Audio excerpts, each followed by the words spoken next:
បាទព័ត៌មានទី1នេះគឺជាសេចក្តីរាយការណ៍របស់ទីភ្នាក់ងារសារព័ត៌មាន Reuters ហើយត្រូវបានកាសែត Business Time នេះគាត់យកមករាយការណ៍បន្តអញ្ចឹងខ្ញុំសូមដកស្រង់ពី Business Time មករាយការណ៍ជូនប្រិយមិត្តទាំងអស់គ្នាគឺខាងភាគីកម្ពុជាគឺលោករដ្ឋមន្ត្រីក្រសួងធម្មពលរបស់កម្ពុជាបាននិយាយកាលពីថ្ងៃពុធគឺនៅថ្ងៃនេះណានៅថ្ងៃទី27ខែឧសភានេះនៅថ្ងៃហ្នឹងតែម្ដងថាដោយសារតែមានបញ្ហាប្រេងនៅលើពិភពលោកអញ្ចឹងគឺវិបត្តិដែលកើតឡើងមកដោយសារតែចំនួននៅក្នុងប្រទេសអ៊ីរ៉ង់នោះគឺវាបានបង្កើតឲ្យមាននៅភាពចាំបាច់មួយvà ជាថ្មីទៀតហើយសម្រាប់ប្រទេសកម្ពុជានៅក្នុងការដោះស្រាយបញ្ហាចំនួនព្រំដែនសមុទ្រជាមួយនឹងប្រទេសថៃដើម្បីបើកច្រកយកធម្មពលដែលមាននៅក្នុងបាតសមុទ្រនោះយកមកប្រើប្រាស់ហើយបើតាមលោករដ្ឋមន្ត្រីគឺបាទតម្លៃប្រេងដែលអាចនឹងយកធ្វើជាអាជីវកម្មបាននោះគឺមានរហូតដល់$300,000 លានសហរដ្ឋអាមេរិកឯណោះបាទដោយដែលប្រិមត្តបានដឹងហើយគឺបញ្ហានៅសមុទ្រច្រកសមុទ្រ Hormuz ដែលបង្កឡើងដោយសង្គ្រាមនៅក្នុងប្រទេសអ៊ីរ៉ង់នោះគឺបានបង្កឲ្យមានបញ្ហាវិបត្តិធម្មពលពិភពលោកតែម្ដងដោយសារតែច្រក Hormuz នោះគឺជាប្រភពដែលដឹកប្រេងសម្រាប់ផ្គត់ផ្គង់ទៅដល់ពិភពលោកគឺរហូតដល់ 20% ឯណោះបាទដូច្នេះលោករដ្ឋមន្ត្រីរបស់កម្ពុជាគឺបានបញ្ជាក់ថាលោកកែវរតនៈបាទលោកកែវរតនៈដែលជារដ្ឋមន្ត្រីក្រសួងរ៉ែនិងធម្មពលរបស់កម្ពុជានឹងបានប្រាប់ទីភ្នាក់ងារសារព័ត៌មាន Reuters នៅក្នុងបទសម្ភាសន៍ថាគឺប្រទេសកម្ពុជានាពេលបច្ចុប្បន្ននេះបានពឹងផ្អែកយ៉ាងខ្លាំងទៅលើប្រភពធម្មពលកកើតឡើងវិញបាទតែក្នុងនោះមានគឺធម្មពលវារីអគ្គិសនីហើយក៏ដូចជាធម្មពលដែលមកពីធម្មពលសូឡាបាទសូឡាផងដែរដើម្បីទប់ទល់ជាមួយនឹងវិបត្តិដែលកំពុងកើតមានឡើងនាពេលបច្ចុប្បន្ននេះក៏ប៉ុន្តែលោកសង្ឃឹមថាឬក៏កម្ពុជាសង្ឃឹមថាគឺការធ្វើទំនើបកម្មឧស្សាហកម្មបន្ថែមទៀតនោះគឺចាំបាច់ត្រូវតែពឹងពាក់ទៅលើធនធានប្រេងដែលមានបាទដែលកម្ពុជាមាននេះដែលយកមកប្រើទីភ្នាក់ងារសារព័ត៌មាន Reuters បានដកស្រង់ប្រសាសន៍ដើមរបស់លោករដ្ឋមន្ត្រីដោយបញ្ជាក់ថាមុនពេលដែលមានវិបត្តិនេះកើតឡើងគឺប្រហែលជាប្រទេសទាំងអស់តែម្ដងគឺមិនទាន់យល់ពីសារៈសំខាន់អំពីសុវត្ថិភាពធម្មពលនោះទេណា Energy Security នោះទេប៉ុន្តែដោយសារតែមានវិបត្តិដែលកំពុងតែកើតមានឡើងនាពេលបច្ចុប្បន្ននេះជាពិសេសដោយសារតែមានសម្ពាធមកពីច្រកសមុទ្រ Hormuz នោះគឺបានធ្វើឲ្យប្រទេសនានានោះបាទចាប់ផ្ដើមយល់ពីសារៈសំខាន់នៃសន្តិសុខធម្មពលហើយបាទគឺដូច្នេះពួកគេត្រូវតែផ្ដោតការចាប់អារម្មណ៍បន្ថែមទៀតឲ្យបានកាន់តែខ្លាំងផងដែរបាទនេះគឺជាអ្វីដែលលោករដ្ឋមន្ត្រីបានមានប្រសាសន៍ហើយសារព័ត៌មាននេះបានបន្ថែមរៀបរាប់ច្រើនទៀតណាក៏គឺតាក់ទងជាមួយនឹងតំបន់ចំនួនដែលមានទំហំ 27,000 គីឡូម៉ែត្រការ៉េដែលនៅខាងជើងសមុទ្រថៃហ្នឹងគឺភាគីទាំងកម្ពុជាក៏ទាមទារយកខាងភាគីថៃក៏ទាមទារយកបាទដែលនៅក្នុងហ្នឹងគឺប្រេងនៅបាតសមុទ្រហ្នឹងគឺមានទំហំប្រមាណជា11 trillion ម៉ែត្រគីបបាទនៃឧស្ម័នធម្មជាតិបាទក៏ដូចជាមានធម្មពលអ្វីផ្សេងទៀតនៅតែប្រេងបាទប្រេងនៅទីនោះផងដែរដែលទាមទារឲ្យប្រទេសទាំងពីរត្រូវតែចរចាគ្នាដើម្បីធ្វើអាជីវកម្មលោករដ្ឋមន្ត្រីបានបន្ថែមទៀតថាគឺក្រុមហ៊ុនប្រេងអន្តរជាតិធំដូចជាក្រុមហ៊ុន Total Energies គឺមានចំណាប់អារម្មណ៍នៅក្នុងការធ្វើអាជីវកម្មនៅក្នុងសមុទ្រទាំងអស់នោះប្រសិនបើប្រទេសថៃនិងប្រទេសកម្ពុជាអាចដោះស្រាយនៅការខ្វែងគំនិតគ្នាបានតាក់ទងជាមួយនឹងធនធាននៅក្នុងសមុទ្រឈូងសមុទ្រថៃនេះដោយលោកបានបន្ថែមទៀតថាការដែលយកធនធាន ប្រេងហើយនឹងឧស្ម័នចេញពីមកបាតសមុទ្រដើម្បីធ្វើអាជីវកម្មនោះគឺវាជាជ័យជំនះបាទជាឈ្នះសម្រាប់ទាំងប្រទេសថៃនិងប្រទេសកម្ពុជាបាទបើទោះបីជាមានការតវ៉ាពីប្រទេសកម្ពុជាក៏ដោយគឺនៅខែនេះខាងប្រទេសថៃបានលុបចោលជាឯកតោភាគីនៅកិច្ចព្រមព្រៀងដែលមានវ័យចំណាស់25ឆ្នាំបាទក្នុងការឯកភាពគ្នាដើម្បីកំណត់បាទការធ្វើអាជីវកម្មធនធានធម្មជាតិធនធានធម្មពលដែលមានដោយបញ្ជាក់ថាដោយថៃក៏អះអាងថាគឺក្របខ័ណ្ឌសម្រាប់ការចរចានេះគឺលែងដំណើរការទៅមុខទៅហើយបាទគឺចំណាត់ការរបស់ប្រទេសថៃនេះគឺមានន័យថាប្រទេសកម្ពុជាឥឡូវនេះត្រូវតែប្រើប្រាស់បាទនៅដំណើរការនៃការដោះស្រាយដោយបង្ខំសម្រួលដោយបង្ខំក្រោមច្បាប់របស់បាទអង្គការសហប្រជាជាតិស្ដីអំពីច្បាប់សមុទ្រហៅថា UNCLOS ដើម្បីធ្វើយ៉ាងណាសម្រេចឲ្យបានកិច្ចព្រមព្រៀងនៅតាមព្រំដែនសមុទ្រនេះបើតាមការបញ្ជាក់របស់លោករដ្ឋមន្ត្រីកែវរតនៈបាទនេះគឺជាសេចក្តីរាយការណ៍ទី1ណាដែលខ្ញុំសូមដកស្រង់យកមកជម្រាបជូនប្រិមិត្តប៉ុណ្ណេះគឺសេចក្តីរាយការណ៍របស់សារព័ត៌មានទីភ្នាក់ងារសារព័ត៌មាន Reuters ហើយត្រូវបានយកមកផ្សាយបន្តដោយកាសែត The Business Times បាទព័ត៌មានទី2នេះគឺជាសេចក្តីរាយការណ៍របស់សារព័ត៌មាន The Nation បាទ The Nation បានរាយការណ៍ដែលខ្ញុំដាក់ចំណងជើងបន្ថែមទេហើយនេះជាចំណងជើងដើមរបស់ខាងប្រទេសរបស់កាសែត The Nation កាសែត The Nation គាត់ដាក់ថាគឺនាយករដ្ឋមន្ត្រីថៃហ្នឹងគឺបាននិយាយថាអធិបតេយ្យភាពរបស់ប្រទេសថៃហ្នឹងគឺมันអាចចរចាបានទេបាទក្រោយពីគាត់បានធ្វើដំណើរបែបការទូតណាដំណើរការទូតទៅប្រទេសបារាំងដើម្បីជំរុញពាក់ព័ន្ធជាមួយនឹងបញ្ហាព្រំដែននោះក៏ប៉ុន្តែនៅក្នុងសម្ដីរបស់គាត់នោះគឺគាត់និយាយបាទដោយនិយាយម្លែងផ្ដោតតម្លៃទៅលើផែនទីដែលបន្សល់ពីសម័យអាណានិគមបារាំងបាទបើចឹងខ្ញុំសូមដកស្រង់សេចក្តីរាយការណ៍របស់សារព័ត៌មាន The Nation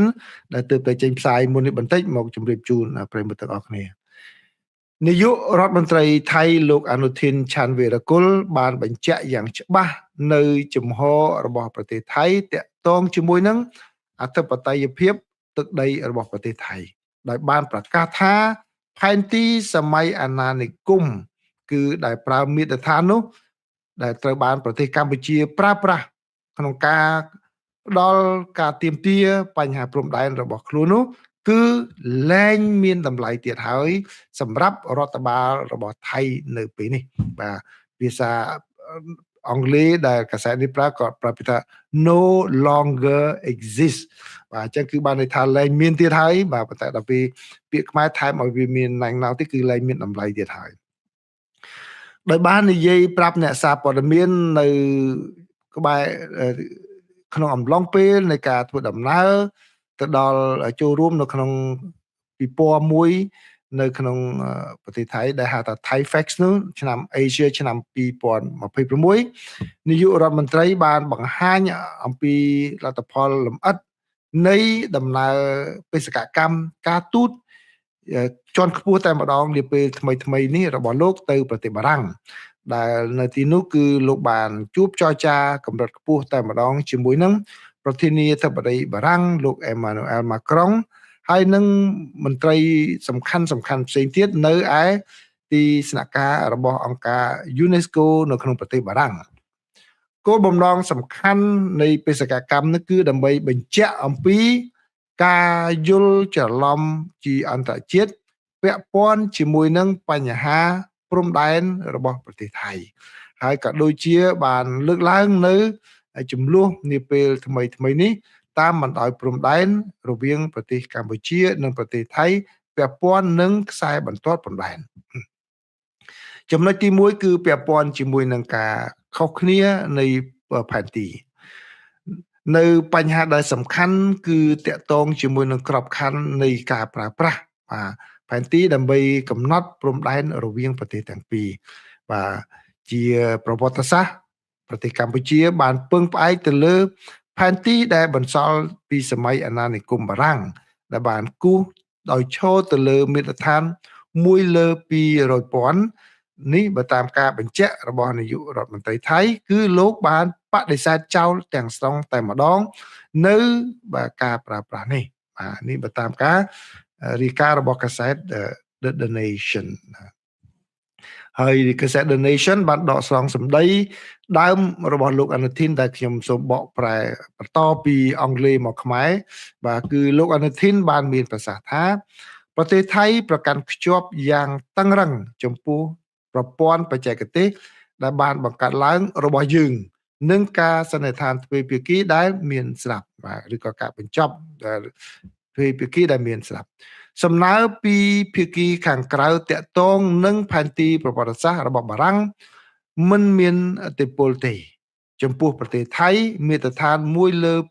200,000លែងមានទៀតហើយឬក៏លែងមានតម្លៃទៀតហើយប្រសិនបើនរណាម្នាក់ចង់អនុវត្តមាត្រដ្ឋាននោះពួកគេកំពុងសម្លឹងមើលប្រទេសផ្សេងទាំងស្រុងបាទនេះគឺជាសម្ដីដើមរបស់លោកអនុทิនដែលសារព័ត៌មាន The Nation បានចុះផ្សាយនៅថ្ងៃទី27ខែឧសភាឆ្នាំ2026នាយករដ្ឋមន្ត្រីបានបកស្រាយពន្យល់ថានាពេលថ្មីនេះគឺប្រទេសថៃបានប្រើប្រាស់នៅផែនទីដែលមានលក្ខណៈសុក្រិតខ្ពស់គឺមួយលើខ្នាត50,000បាទដើម្បីកំណត់ផែនទីជាក់លាក់ក៏ប៉ុន្តែទោះបីជាយ៉ាងណាក៏ដោយគឺលោកបាននៅតែបញ្ជាក់ថារដ្ឋាភិបាលរបស់លោកនៅតែបើកចំហនៅក្នុងការផ្ទៀងផ្ទាត់លក្ខណៈបច្ចេកទេសប្រកបដោយតម្លាភាពប្រសិនបើការកំណត់មានឲ្យផែនទីនេះនៅតែមានការមន្ទិលសង្ស័យរវាងប្រទេសជិតខាងទាំងពីរបាទនេះគឺជាអ្វីដែលសារព័ត៌មានបានផ្សាយណាអញ្ចឹងខ្ញុំសូមបន្ថែមមតិនៅកន្លែងនេះតិចគឺបានន័យថាគាត់និយាយមកបើ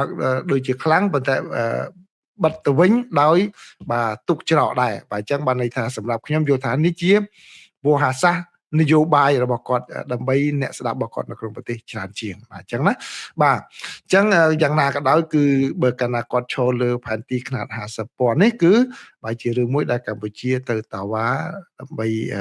ឲ្យបានភាពជាក់លាក់ពីព្រោះ1លើ50,000នេះជាផែនទីឯកតោភាគីរបស់គាត់បាទសូមបិទមកវិញហើយចំណុចទី2គឺតាក់ទងជាមួយនឹងខាងការទាមទារឲ្យអង្គការ UNESCO មានអភិជាក្រិតភាពបាទសារព័ត៌មាន The Nation កាលពីម្សិលមិញក៏បានរៀបរាប់យ៉ាងលម្អិតផងដែរណាបាទខ្ញុំសូមមិនយកចំណុចហ្នឹងមកនិយាយម្ដងទៀតទេគឺគាត់បាននិយាយម្ដងទៀតហើយកាសែត The Nation បានចុះផ្សាយម្ដងទៀតបាទគឺតាក់ទងជាមួយនឹងការដែលគាត់ថាគាត់បានទៅជួបជាមួយនឹងអង្គការ UNESCO ហើយទាមទារឲ្យអង្គការ UNESCO រក្សានៅអភិជាក្រិតភាពរបស់ខ្លួននៅក្នុងការដោះស្រាយបញ្ហាជាមួយនឹងប្រទេសកម្ពុជានិងប្រទេសថៃនេះតាក់ទងជាមួយនឹងប្រាសាទបុរាណបាទដោយគាត់បាននិយាយថាគឺបាននៅខាងភាគីថៃនឹងឲ្យទៅមើលខាងនឹងផងគឺក៏មានការខូចខាតដែរបាទអញ្ចឹងណាបាទអញ្ចឹងខ្ញុំសូមមិននិយាយទៅដល់កន្លែងហ្នឹងទេគឺសូមជូនតែប៉ុណ្ណេះបាទប៉ុន្តែគាត់សូមបើកវងកញ្ចក់បន្តិចគឺប្រាសាទបុរាណដែលគាត់ថាខូចខាតហ្នឹងសង្ឃឹមថាគាត់មិនមែនយកប្រាសាទខ្មែរដូចជាប្រាសាទតាកបីតាអីហ្នឹងបាទទៅឲ្យ UNESCO មើលឲ្យថាខូចប្រាសាទហ្នឹងគឺជាប្រាសាទរបស់ថៃទេណាមិនមែនសង្ឃឹមថាមិនអញ្ចឹងចុះបាទពីព្រោះអីប្រាសាទហ្នឹងវារបស់ខ្មែរហើយអ្នកដែលបំផ្លាញហ្នឹងគឺគាត់ខ្លួនឯងដែរអញ្ចឹងណាបាទបើសូមបិទមុខកញ្ចក់មកវិញបាទហើយបន្តនៅក្នុងសេចក្តីរាយការណ៍ហ្នឹងគឺសារព័ត៌មាន The Nation មិនទាន់បញ្ចប់ទេបញ្ចប់ដោយចំណុចទី3គឺតាក់ទងជាមួយនឹងការនិយាយពីបញ្ហាព្រំដែនហ្នឹងគឺបាទតាក់ទងជាមួយនឹងការចរចាបញ្ហាព្រំដែនរវាងកម្ពុជាហើយនិងថៃហ្នឹងគឺនាយករដ្ឋមន្ត្រីថៃគាត់បានផ្ដល់សញ្ញាថាគាត់ចង់ឲ្យមានលក្ខណៈបាទជាក់ច្បាស់ច្រើននៅក្នុងការចរចាជាមួយនឹងប្រទេសកម្ពុជាគឺផ្ដោតទៅលើបាទគាត់ប្រាប់ពាក្យថាគឺត្រូវតែមានការចរចាទៅវិញទៅមកទ្វេភាគីទាំងមិនមែននិយាយតែមួយខាងគេទេគឺត្រូវតែមានទាំងសងខាងហ្នឹងទី1ហើយទី2គាត់ថាត្រូវផ្ដោតទៅលើលទ្ធផលជាសំខាន់ ជាសំខាន់តែម្ដងបាទនេះបើតាមការរាយការណ៍ហើយកាសែត Nation បានដកសងសម្ដីផ្ទាល់របស់គាត់បាននិយាយថាគាត់បានចេញសេចក្តីណែនាំបាទទៅដល់ក្រមចរចារបស់ថៃនឹងថាឲ្យច្បាស់តែម្ដងថាការចរចាណាមួយត្រូវតែផ្ដោតទៅលើលទ្ធផលជាក់ស្ដែងសម្រាប់សាធារណជនហើយគឺយើងនឹងមិនចរចាដោយមិនគ្មានទីបញ្ចប់នោះទេហើយមិនបានលទ្ធផលអ្វីនោះទេបាទកិច្ចប្រជុំត្រូវតែមានលទ្ធផលដើម្បីឲ្យបានឃើញបាទគឺមិនមែនជួបប្រជុំគឺដើម្បីតែពន្យាពេលរកដំណោះស្រាយមិនឃើញជារៀងរហូតនោះឡើយបាទនេះបើតាមការបញ្ចប់របស់លោកអនុทินដោយបានសង្កត់ធ្ងន់ថាគឺការទូតពិតប្រាកដគឺទាមទារឲ្យមានការគោរពគ្នាទៅវិញទៅមកការទុកចិត្តគ្នាទៅវិញទៅមកបាទជាជាងការធ្វើកាយវិការតែបាទសើតែឬក៏និយាយតែបបោមាត់បាទនេះគឺជាអ្វីដែលសារព័ត៌មានបានរាយការណ៍ណាបាទអញ្ចឹងដូច្នេះបើសិនជាសុំមតិបន្ថែមទៀតចុងក្រោយបើផ្អែកទៅលើអ្វីដែលលោកអនុทินនិយាយចុងក្រោយនេះគឺបាទដូចដែលខ្ញុំបាននិយាយពីខាងដើមនេះគឺជាសារនយោបាយសុទ្ធសាធតែម្ដងបាទគឺគាត់ប្រាប់ពីថា talks must yield tangible results for the public បាទសម្រាប់សាធារណជនបាទឃើញទេបាទអញ្ចឹងបានន័យថាគាត់និយាយដើម្បីឲ្យពិរោះទៅជាប៉ុន្តែគាត់ពិរោះទៅជាមែនប៉ុន្តែគាត់បន្លំយកដីខ្មែរអញ្ចឹងគឺយើងត្រូវប្រយ័ត្នប្រយែងផងដែរបាទសូមបញ្ចប់ព័ត៌មានទី2នេះត្រឹមប៉ុណ្ណេះបាទរៀងវែងបន្តិចណាបាទឥឡូវចូលដល់លោកការទូតរបស់ថៃថ្លែងនៅក្រុមប្រឹក្សាសន្តិសុខរបស់អង្គការសហប្រជាជាតិម្ដងបាទគឺខាងពីគីកម្ពុជាបានថ្លែងកាលពីម្សិលមិញហើយខ្ញុំបានជម្រាបជូនហើយដូច្នេះតើលោកសៀស័កភួងកឹតកែវគាត់ឆ្លើយថាម៉េចគាត់ថាគាត់ប្រាប់ទៅដល់ក្រុមប្រឹក្សាសន្តិសុខរបស់អង្គការសហប្រជាជាតិហ្នឹងគឺថាប្រទេសថៃមិនដែលទាមទារយកទឹកដីប្រទេសណាមួយឡើយបើអញ្ចឹងខ្ញុំសូមមិនជូនលម្អិតទេខ្ញុំសូមជូនចំណុចសង្ខេបតែម្ដងជូនប្រិយមិត្តទាំងអស់គ្នាពីព្រោះសារព័ត៌មាននេះបានរាយការណ៍វែងណាបាទអញ្ចឹងគឺចំណុចសំខាន់ដែលលោកសៀស័កភួងកឹតកែវបានលើកឡើងនោះគឺមានដូចតទៅគឺចំណុចទី1គាត់បានជម្រាបទៅដល់កិច្ចពិភាក្សាចំហរបស់ក្រុមប្រឹក្សាសន្តិសុខរបស់អង្គការសហប្រជាជាតិនេះថាគឺប្រទេសថៃគឺមិនដែលទាមទារបាទព្យាយាមទាមទារយក